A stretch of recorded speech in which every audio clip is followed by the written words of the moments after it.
Welcome back, dear viewers. This is Neha Sharma, and today I am here with the next video of the National Education Policy 2020.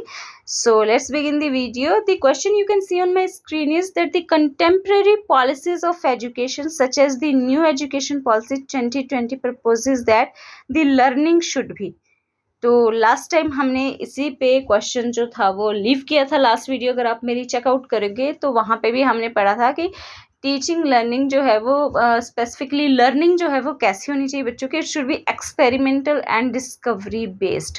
So here are the 4 options given over here कि learning जो है वो कैसी होनी चाहिए. Recall based, कि पुराना जो पढ़ा है उसको रिकॉल किया.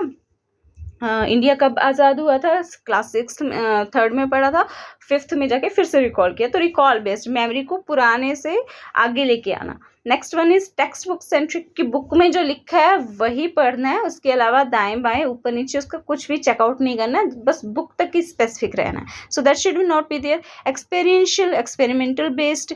4th वन एग्जाम ओरिएंटेड, कि बस नंबर लेके पढ़ना है, पास आउट होना है, अच्छी परसेंटेज लेनी है, तो सिर्फ एग्जाम का जो पैटर्न है उसके ऊपर फोकस होना चाहिए. उसमें भी दाएं बाएं ऊपर नीचे कुछ नहीं पढ़ना है कंटेंट का. So it's right option will be that education और लर्निंग शुड बी एक्सपेरियंशियल, जो बच्चे के दिमाग को खुल के डिवेल्प होने का मौका दे. Learning should be such that even कि अगर हम देखें तो some of the time, as I am also from the teaching background, तो हम टीचर जो हैं वो बच्चों को क्वेश्चंस जो हैं वो घुमा के डालते हैं, ट्रिकी वे में डालते हैं. नॉट ओनली हम इस चीज़ पे फोकस करते हैं कि क्वेश्चन जो है वो बुक में जिस तरीके से दे रखा है हम वैसा ही लिखें. That what are deficiency diseases. These are those diseases which occur due to the deficiency of any mineral or vitamin. तो इतना रोट लर्निंग सिर्फ सिंगल वर्ड ना लिखे बच्चा, हम उसको थ्रू एग्जाम्पल्स भी पूछ सकते हैं कि these 2 diseases are given over here, which one is deficiency disease and why it is called so. तो यहाँ पे आपको एग्जाम्पल्स भी बच्चा करेगा, उसका एक क्वेश्चन वो बन रहा है, सेकंड क्वेश्चन वो डेफिनेशन को भी उसका लॉजिक रीजनिंग देके जब लिख रहा है, that will be more helpful for him.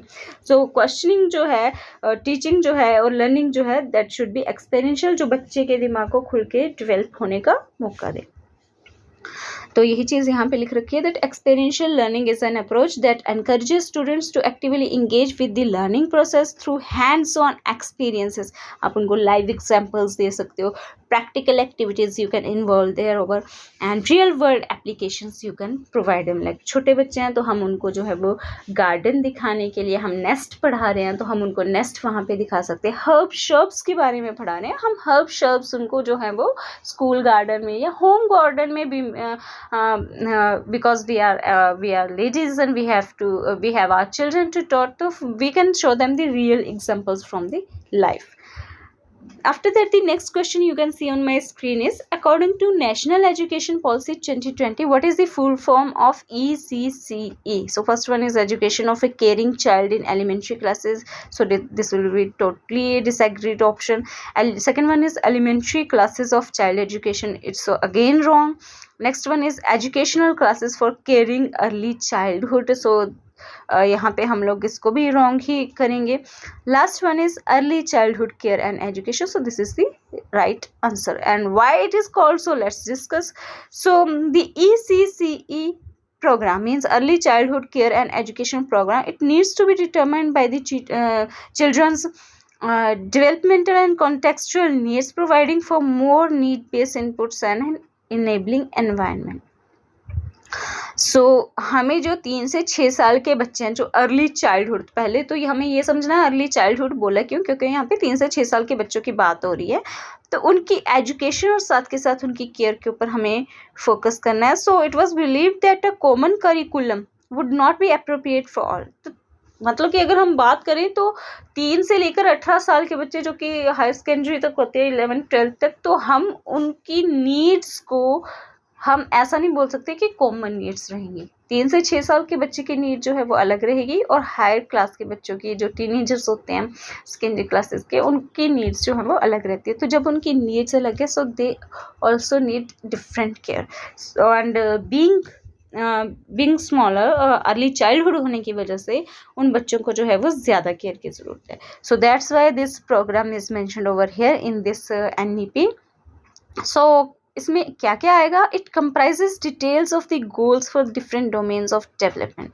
3 से 6 साल के बच्चा जो है, हमें उसकी होलिस्टिक हम डेवलपमेंट करनी है, ऑल ओवर उसकी डेवलपमेंट जो है वो स्टार्ट करनी है, physical, emotional, mental, social and cognitive language, क्योंकि यही लर्निंग स्टेजेस जो हैं वो आगे जाके उनके लिए हेल्पफुल रहेंगी। बेसिक स्टार्टिंग स्टेजेस है, तो हमें इनको अच्छा करना है। So this program is for the development of children under 6 years. Next question you can see on my screen is that the new education policy is based on pillars. How many pillars does NEP 2020 have? तो ये 1 mark question, important question है. So it's 1:5. तो ये 1:5 क्या चीज़ है? तो यहाँ पे बोला हुआ है that a national education policy 2020 proposed various reforms in school education as well as higher education, including technical education that has to be adopted by all education institutions. तो यहाँ पे बोला गया है that it has replace the 34-year-old national education policy formulated in 1986. तो यहाँ पे एक 1 mark क्वेश्चन ये भी बन गया कि पुरानी जो नेशनल एजुकेशन पॉलिसी थी वो कब हुई थी, अमेंडमेंट हुई थी 1986 में वो लागू हुई थी। एंड आफ्टर दैट यहाँ पे जो न्यू एजुकेशन पॉलिसी है 2020 की, उसके ऊपर जो है वो किन 5 चीज़ों के ऊपर मेनली फोकस करती है, 5 पिलर्स के उसके। तो फर्स्ट वन है एक्सेस, यानी कि सारे बच्चों को एजुकेशन का राइट होना चाहिए, एक्सेस होनी चाहिए इर्रिस्पेक्टिव ऑफ देयर कास्ट, कि हमें जो है वो मेंशन करे हुए, क्रीड, लोकेशन किस जगह से है, जेंडर मेल फीमेल, ये सारी चीज़ें हमें साइड में रख के जो है वो हर एक बच्चे को एजुकेशन प्रोवाइड करनी है। Next one is equity, offering individualize support to students. Equity मतलब कि जैसा हमने starting of the previous video हमने क्वेश्चन से स्टार्ट किया था कि लर्निंग जो डिसेबल बच्चे हैं, डिफ़िकल्टीज है जिनको, हैंडीकैप्ड हैं, किसी भी तरीके की बॉडी में डिफॉर्मिटी है, कुछ भी प्रॉब्लम है, तो हमें उनको भी सपोर्टिव एंड केयरिंग इन्वायरमेंट देना है। So the second pillar is equity. Third one is quality education. जैसा कि हमने प्रीवियस वीडियो में 2nd 3rd क्वेश्चन हम पढ़ रहे थे कि teaching should be experimental based होनी चाहिए, डिस्कवरी एक्सप्लोरेशन बेस्ड होनी चाहिए। तो टीचिंग लर्निंग जो है वो क्वालिटी बेस्ड होनी चाहिए, हमें रोट लर्नर्स नहीं प्रोड्यूस करने, we have to give them quality education. Affordability is there, free and compulsory education, ताकि जो बच्चे अफोर्ड नहीं कर पा रहे हैं due to the family reason, poverty, financial conditions, वो भी एजुकेशन जो है वो अचीव कर सके। Accountability, the most important thing, accountability मतलब कि जवाबदेही। It is the collection of policy and procedures used to hold schools and districts accountable for improving educational outcomes for all students and forcing and facilitating needed improvement. तो मतलब कि जो schools and districts होंगे, they will be accountable to the government, to education department for the needed improvements in the educational institutions. So for all the other questions from the national education policy, keep liking and subscribing my channel. Kindly do share if you find it useful for yourself, and stay tuned for the next upcoming video on the more questions on National Education Policy 2020. Thank you.